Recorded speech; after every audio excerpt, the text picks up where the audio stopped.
Commencer, vous poser une question. Allez-y. Donc, mesdames, messieurs, nous avons tenu à organiser ce point presse aujourd'hui, à la suite du point presse qui a été tenu par le candidat indépendant Jean-Marie Michel Mokoko hier à Brazzaville, hier midi. Comme vous le savez, à la sortie de ce point presse, vous avez deux de vos collègues de l'agence France Presse et un journaliste du quotidien français Le Monde qui ont été arrêtés, interpellés par des membres de la police politique de Sassou Nguesso, tout près d'un commissariat de police, molestés, dépouillés de leur matériel de presse et de leurs documents d'identité. Ils sortaient du point presse du candidat indépendant Jean-Marie Michel Mokoko qui justement venait de dénoncer ce qu'il appelait la tentative de hold-up électoral que le pouvoir Sassou organise au Congo. Comme vous le savez, depuis dimanche dernier, tous les téléphones mobiles congolais, tout l'Internet mobile a été coupé. On avait l'impression que la République du Congo-Brazzaville se trouvait annexée à la République de Corée du Nord. Tout cela parce que le clan Sassou est divisé, est conscient que même y compris de sa commission électorale nationale dite indépendante, il y a des avis différents et il fallait, dans le silence le plus total, pouvoir tenter de truquer le résultat des votes. C'est ce qui a été fait. Vous savez qu'il avait été formellement interdit de photographier les bulletins de collecte des votes. Néanmoins, les 5 candidats de l'opposition démocratique ont agi dans la plus grande union et leurs représentants ont procédé à ces photographies de bulletins de recomptage de vote. C'est pour ça qu'effectivement, hier midi, le candidat Jean-Marie Michel Mokoko, à l'image des différents représentants de l'opposition démocratique, ont totalement dénoncé le caractère faux du scrutin électoral, puisqu'effectivement il est clair, et ça correspond d'ailleurs au meeting de campagne, dans tous les meetings de campagne, de la courte campagne qui a démarré le 4 mars, le seul candidat qui a réuni des foules de plus de 1 million de personnes, que ce soit à Pointe-Noire ou à Brazzaville, c'était Jean-Marie Michel Mokoko, le candidat du pouvoir sortant, Denis Sassou Nguesso, au pouvoir depuis 32 ans, est obligé de se déplacer avec l'armée et de faire venir de Brazzaville et partout les mêmes personnes pour l'accompagner. On est bien dans une situation de fraude totale. C'est pour ça que nous soutenons l'appel qui a été lancé hier midi par Jean-Marie Michel Mokoko, à savoir demander, sous le contrôle d'observateurs internationaux, le recomptage des votes. Il y a eu fraude massive, il faut recompter les votes. Et c'est pour cela qu'un mouvement de désobéissance civile s'organise à compter de ce jour, puisque vous savez qu'aujourd'hui à 0h59, le ministre de l'Intérieur a annoncé des résultats faux, qui avaient déjà été annoncés par un hebdomadaire en ligne que je ne nommerai pas, car trop proche du pouvoir. Et donc, dans ces conditions-là, il s'agit d'un nouveau hold-up électoral de la dictature Sassou, et c'est insupportable. Donc, un mouvement de désobéissance civile s'organise tant qu'il n'y aura pas recomptage des votes pour organisation d'un deuxième tour du scrutin, parce qu'aucun des candidats n'a atteint la barre des 50%, contrairement à ce que déclare M. Sassou Nguesso. Concrètement, qu'est-ce que c'est le mouvement de désobéissance? Alors, le mouvement de désobéissance civile, c'est tout simple, c'est en train de commencer. Tous les candidats de l'opposition sont responsables. Ils considèrent que le sang du peuple congolais a trop coulé, donc ils ne veulent pas de bain de sang. Ce qu'ils demandent simplement, et ça commence à se faire, c'est que tous les Congolais manifestent leur désobéissance civile en faisant la grève du zèle, pour certains n'allant pas au travail, donc en ne faisant pour l'instant pas de manifestations publiques qui sont interdites, et donc en travaillant au ralenti. C'est-à-dire que la République du Congo-Brazzaville, depuis ce matin 0h59, depuis la proclamation des résultats truqués, est devenue ingouvernable. Elle n'a aucun pouvoir légitime. Le seul pouvoir qui est en cours, c'est celui de la fraude électorale massive. C'est un appel à la grève générale. Est-ce que vous pouvez être un peu plus Alors, concret? c'est effectivement ce qui est en train de se préparer, c'est une grève générale. Donc dans le mouvement de la de la désobéissance civile, c'est exactement ça, puisqu'il est demandé de ne pas aller au service au travail. Donc l'opposition est en train d'organiser ce large mouvement de la société civile congolaise pour protester pacifiquement contre ce nouveau hold-up électoral. Et d'ores et déjà, vous le savez, dans les principales villes du pays comme Brazzaville, Pointe-Noire, circulent d'ores et déjà depuis ce matin des tracts qui appellent à ce mouvement massif de désobéissance civile. Est-ce que ça sera suffisant ? Alors, ça ne sera pas suffisant. C'est pour ça qu'hier midi, le général Jean-Marie Michel Mokoko a lancé un appel à la communauté internationale pour qu'elle envoie des observateurs internationaux qui demandent qu'on recompte les votes. Parce que sinon, on va rentrer dans une grave crise post-électorale et on doit tenir les leçons du passé. À Madagascar, on a pu obtenir le recompte des votes. En Floride, on a pu obtenir le recompte des votes. Si en Côte d'Ivoire, en 2010, on avait recompté les votes, on n'aurait pas connu autant de morts. Donc c'est ça la solution qui s'impose. Et donc, le général Jean-Marie Michel Mokoko a noté avec satisfaction que les États-Unis d'Amérique contestaient le cadre actuel. L'Union européenne, déjà le 19 février, avait dénoncé le climat d'insécurité juridique et la façon dont les opposants étaient empêchés de faire campagne. La France a il y a 2 jours, publié un communiqué appelant au calme et à la responsabilité. Donc on compte sur la France. Je profite là, à cette occasion, pour signaler un ami du peuple congolais qui nous assiste et qui vient d'arriver en la personne de mon ami Loïc Le Floch-Prigent. Loïc Le Floch-Prigent, comme vous le savez, a eu d'énormes responsabilités dans le secteur pétrolier et il connaît très bien les pratiques corrompues du clan Sassou. Et il a un précieux appui pour le peuple congolais qui veut un meilleur partage des richesses. Et c'est sur des personnalités comme M. Loïc Le Floch-Prigent que l'opposition démocratique congolaise, notamment incarnée par le général Jean-Marie Michel Mokoko, mais par tous les autres représentants de l'IDC-Frocade, car je rappelle que les 5 candidats de l'opposition démocratique congolaise ont tenu des meetings communs, ont passé un accord de désistement pour celui arrivé en tête au premier tour. Et donc là, nous avons une preuve de maturité politique de l'opposition congolaise. Il n'y a aucun appel donc à des manifestations violentes. La violence est uniquement du côté du pouvoir. Le putschiste, c'est le général Denis Sassou Nguesso qui a démontré en juin 1997, lorsqu'il a lancé son coup d'État contre le président légitimement élu du Congo, le professeur Pascal Lissouba, qu'il ne respectait pas le verdict des urnes. Cette nuit, il a encore montré qu'il ne respectait pas le verdict des urnes. Maître Trécon. Sur la France, concrètement, qu'est-ce que vous attendez? La France n'a pas demandé à ce que ce soit sur le montage. Alors, nous attendons que la France continue les gestes qu'elle a effectués en faveur du peuple congolais.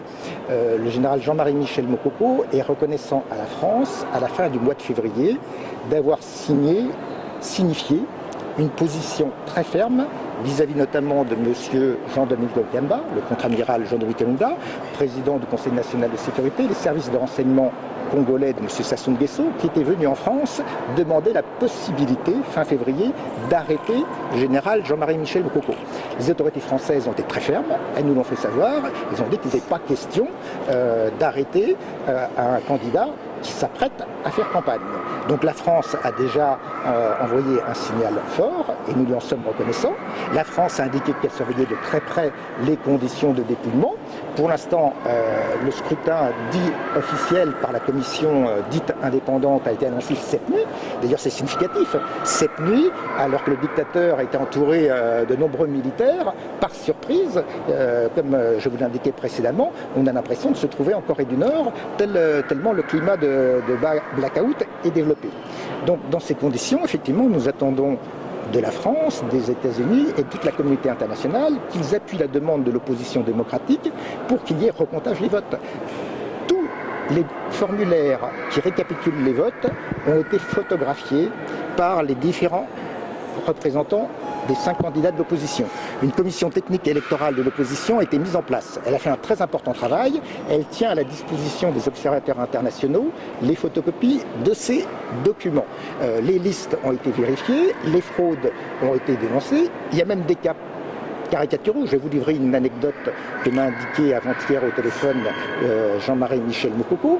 Il indiquait que de nombreux officiers lui avaient discrètement indiqué que le pouvoir avait donné instruction d'aller voter 10 fois pour le représentant du pouvoir, Denis Sassou Nguesso, aux officiers. De nombreux officiers lui ont dit, discrètement, mon général, on allait voter 10 fois pour vous. Il leur a dit, je suis désolé, moi je n'accepte pas la fraude. Vous n'aviez pas voté 10 fois pour moi. Le dictateur vous demande de voter 10 fois pour quelqu'un, mais vous votez une fois pour moi, ça suffit. Moi je ne peux pas accepter des votes issus de la fraude, je ne suis pas comme Denis Sassou Nguesso. Donc ce que nous voulons, c'est que toute cette fraude soit annulée. De fait, tout le monde savait que le dictateur avait l'intention de procéder à ce hold-up électoral.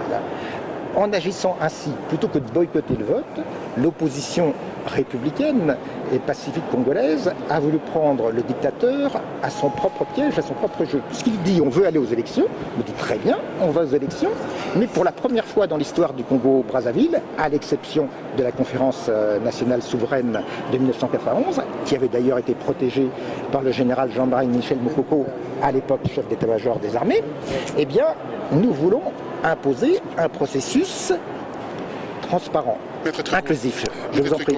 On rentre dans l'hyper-militarisation de la capitale Brazzaville, les grandes villes, Pointe-Noire également. Est-ce que nous basculons pas, c'est pas les prémices en fait de burundisation du Congo-Brazzaville?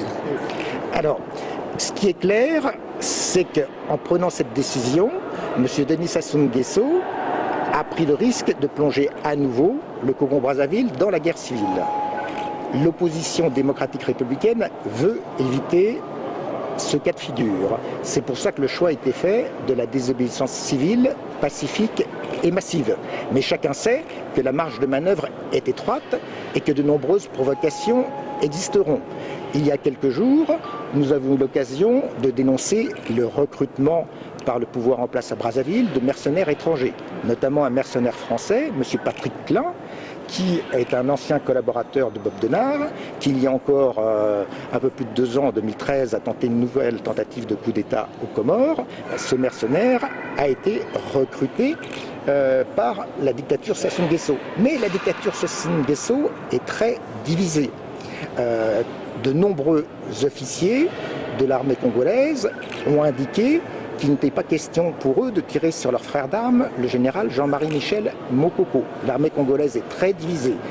Le premier à le savoir, c'est le contre-amiral Jean-Dominique Okemba, chef des services secrets, qui est en contradiction avec Jean-François Ndengue, le chef de la police, qui lui a une position dure et qui pousse à l'affrontement et à la répression sanglante. Le chef des services secrets est fort bien passé pour savoir que l'armée congolaise est totalement divisée. Elle est en train de basculer du côté de la légalité républicaine, c'est-à-dire du côté de l'opposition démocratique, pour imposer qu'on ne vole plus au peuple congolais ses voix. Donc là, on est dans une situation de fracture totale au sein de l'armée congolaise. Et d'ailleurs, c'est parce que le général Jean-Marie Michel Mokoko jouit d'une telle popularité, non seulement dans l'armée congolaise, mais dans toute la population, du nord au sud, que la dictature Sassou est en train de se fragiliser. Parce que le principal argument de la dictature, c'était de dire « Moi, Denis Sassou Nguesso, je suis le seul garant de la paix dans le pays, puisque si je m'en vais, les sudistes vont faire la guerre aux nordistes. » Cet argument est tombé, puisque le général Jean-Marie Michel Mokoko est originaire du Nord, comme Denis Sassou Nguesso. Mais à la différence de Denis Sassou Nguesso, qui est haï partout, y compris dans le Nord, le général Jean-Marie Michel Mokoko est très populaire partout dans le pays. Il est le garant de l'unité nationale. Il a une stature internationale, puisque comme vous le savez, il a effectué de nombreuses missions de paix pour le compte de l'Union africaine. Il a effectué des missions en République de Côte d'Ivoire. Récemment, il a effectué une mission en République centrafricaine. Donc, c'est un officier saint-syrien qui a le respect de la communauté internationale et pas seulement de l'Union africaine. Donc, effectivement, il est le garant du rassemblement démocratique du peuple congolais et surtout de sa capacité à enfin partager les richesses. Car le Congo-Brazzaville est victime du pillage des richesses par le clan Sassou Nguesso. Et M. Loïc Lefebvre-Prigent, ici présent, en est témoin. Il connaît la rente pétrolière, comment elle est captée par le clan Sassou. Et c'est ça. Il faut mettre fin à ce pillage d'un pays par un seul clan familial. Le peuple congolais a besoin de la prospérité et de la paix. Hier, il y a eu le saccage du quartier général de Kolela. Exact. Mais dit-on, il y a 2 morts. J'étais par-dessus le bord, dans le fleuve Congo, il y a 2 morts. Alors, quelle est la lumière portée par rapport à cela? Malheureusement, c'est ce que j'indiquais tout à l'heure, les provocations vont malheureusement se généraliser. Comme je l'ai dit, l'aile dure du pouvoir Sassou, représentée par le général Jean-François Ndengue, le chef de la police, veut faire couler le sang. Donc nous allons malheureusement avoir des provocations de ce type, puisque de nombreux quartiers du sud de Brazzaville sont déjà occupés actuellement par les militaires. La même chose est en train de se passer à Pointe-Noire. Donc les provocations vont se multiplier et le sang risque de couler. C'est ce que l'opposition démocratique congolaise souhaite éviter. Et c'est l'appel du général Jean-Marie Michel Mokoko, à savoir il faut une désobéissance massive du peuple congolais, et il fait appel également à la diaspora congolaise à l'étranger pour appuyer cette désobéissance. Cette désobéissance peut commencer à s'organiser malgré les coupures de téléphone et d'internet, car de fait qu'ont fait la population congolaise, non, c'est pas complètement rétabli, c'est pas totalement rétabli. Donc qu'a fait la population congolaise? Quand on habite Brazzaville, on achète des puces téléphoniques à Kinshasa de l'autre côté du fleuve pour fonctionner. Quand on est près de la frontière gabonaise ou de la frontière angolaise, on achète des puces des pays voisins. Donc le dictateur voulait, à l'image de la Corée du Nord, organiser un blackout total du pays pour organiser sa fraude et perpétrer certains crimes. Puisqu'il avait été prévu, d'ailleurs, d'arrêter. Normalement, hier, le général Jean-Marie Michel Mokoko devait être arrêté. C'était prévu, comme vous le savez, il a été de nouveau convoqué pour la 6e fois, samedi dernier, la veille du scrutin électoral, par la DGST, la Direction Générale de la Surveillance du Territoire, la police politique de Sassou Nguesso, pour de nouveau se présenter immédiatement. Il a bien entendu refusé, il a dit que lui, il s'agissait d'être présent jusqu'à la publication des résultats par toutes les instances habilitées. Et pour nous, les instances habilitées, c'est également la commission technique électorale de l'opposition, et on veut faire valider tous ces résultats par la communauté internationale. C'est pour ça que le combat le plus important, c'est nous demandons dans les prochains jours que puisse être organisé le recomptage de toutes les voix sous le contrôle d'observateurs internationaux. Tant qu'il n'y a pas recomptage des voix, et il n'y a pas de président de la République au Congo-Brazzaville, il y a un vide du pouvoir, et pour l'instant, il y aura des obéissances civiles. Il y a une déclaration du secrétariat d'État américain concernant des irrégularités, des grandes irrégularités. Ça date de 22. Dites-moi, vous êtes soutenu par les États-Unis par rapport à ce que vous êtes en train de faire? Alors effectivement, il y a eu de nombreux contacts avec l'équipe de campagne de Jean-Marie Michel Mokoko, avec toutes les chancelleries étrangères, notamment les États-Unis et la France, et ils approuvent tous la position qui a été la plus déterminée, à savoir celle des États-Unis d'Amérique, concernant la totale irrégularité de ce processus électoral. Et donc maintenant, ce que nous souhaitons, c'est que la communauté internationale se prononce sur la proposition faite par M. Jean-Marie Michel Mokoko, à savoir d'organiser dans les meilleurs délais un recomptage de toutes les voix. Ça permettra de démontrer l'ampleur de la fraude et le fait qu'aucun des candidats, il y a 9 candidats, aucun des candidats n'a actuellement passé le cap des 50%. Le général Jean-Marie Michel Mokoko et les autres candidats de l'opposition, les 5 candidats de l'opposition, sont des démocrates. Ils auraient pu faire comme le dictateur, dire « bah non, c'est nous qui avons 70%, c'est nous qui avons 60%, c'est nous qui avons 51%. » Il ne s'agit pas d'entrer dans le jeu du dictateur. Le dictateur méprise le vote de la population.